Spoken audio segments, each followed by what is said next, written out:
Flying cars used to be a Jetson-style fantasy. Fun to imagine, impossible to implement. Today, that's changed. Thanks to billionaire-backed startups, powerful electric motors, and futuristic aviation design, flying vehicles are no longer theory. They're taking off, literally. And investors like Larry Page, Elon Musk, and Saudi royalty are getting involved early, not just for thrill, but for profit, power, and legacy. Let's dive deep into this billion-dollar sky race and find out who's flying first and why. Chapter 1. Billionaires love first class. Now they want first sky. Billionaires have always chased the fastest, most luxurious ways to move. Private jets, yachts, bulletproof Bentleys, flying cars. That's the ultimate status upgrade. Because let's be clear, flying cars aren't meant for the masses yet. They're being tailored to the ultra-rich, designed like sky Ferraris. Sleek, silent, and insanely fast. No tesia, no traffic. Just lift off from your rooftop helipad and land at your private vineyard. Owning a flying car is not just about movement.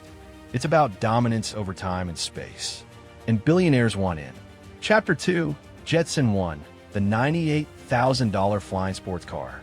Let's start with Jetson 1, the viral Swedish single-seater that looks like a drone mixed with a go-kart. Price? $98,000. Build time? Under an hour, DIY kit included. Max speed? Around 63 miles per hour in the air. Flight time? 20 minutes, perfect for short city hops. What makes Jetson 1 unique isn't just affordability, it's accessibility. You don't need a pilot's license in many regions. It's ultra-light. And who's buying it? Early tech millionaires, influencers, and hedge fund managers, eager to be first in the sky. Its 2024 production is already sold out. Chapter 3. Lilium, the billion-dollar electric jet. Next, meet Lilium, a German flying taxi company that's raised over $1.2 billion. Backed by Tencent and supported by institutional investors across Europe, Lilium isn't building toys. It's building electric vertical takeoff jets. With 36 electric duct fans and a 300-kilometer range, Lilium crafts are quiet, scalable, and high capacity, seating up to 6 people. Think air limousine for billionaires or premium urban air taxis. The Lilium jet is already being tested. Its plan? To connect cities in under 30 minutes, turning 3-hour drives into 10-minute flights. And yes, they're talking with Saudi Arabia, Dubai, and California tech hubs to launch first. Chapter 4. PAL-V, the flying car that drives too.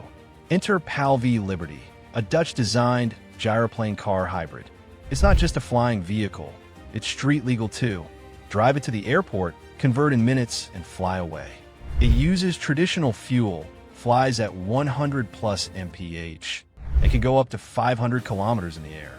Unlike ultralight craft like Jetson, PAL-V needs a small runway, but it's real, certifiable, and already in limited production. For billionaires who value flexibility, PAL-V is the future-proof answer. Road and sky mobility. Chapter 5. Why the ultra-rich are betting on air mobility.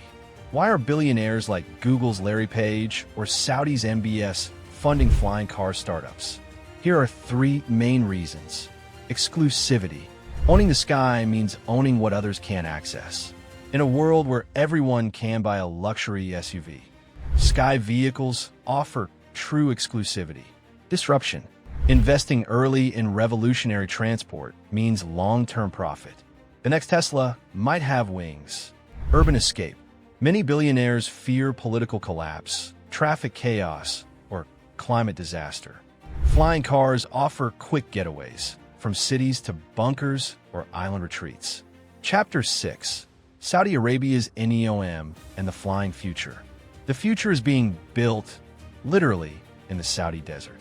In NEOM, the $500 billion megaproject, flying cars aren't a fantasy. They're a planned infrastructure feature. The Line, Oxagon, and Trojena, all futuristic NEOM regions, are being designed with air mobility in mind. The Saudi government is actively courting eVTOL, electric vertical takeoff and landing, companies to build skyports in the city. Here, flying cars won't be a luxury. They'll be part of daily life. It's not just billionaire ownership. It's billionaire-funded cities with air lanes instead of highways. Chapter 7. From Sci-Fi to Sky Reality. The tech that made it possible. This revolution didn't happen overnight. Flying cars became viable thanks to three major advances. 1. Electric propulsion. Silent, clean, and efficient power made vertical flight possible without jet fuel. 2. Lightweight composites. Carbon fiber and space-age materials allow these crafts to stay light and strong. 3. AI plus automation. Auto stabilizers, obstacle sensors, and assisted flying mean even non-pilots can fly safely. Billionaires are betting that tech maturity plus regulation change equals mass adoption. Chapter 8. Who's buying flying cars already? Jetson 1 reported over 200 pre-orders. Palvi has private reservations from global executives. Lilium is negotiating with city governments for air taxis. But even beyond the products, there's demand for custom flying vehicles. Some billionaires are building bespoke crafts tailored to their needs. Bulletproof skypods, carbon luxe interiors, foldable blades for yacht landings. Flying cars have become a new class of personalized travel. Chapter 9. The untold risks of flying cars. But let's not ignore the elephant in the sky, the risks.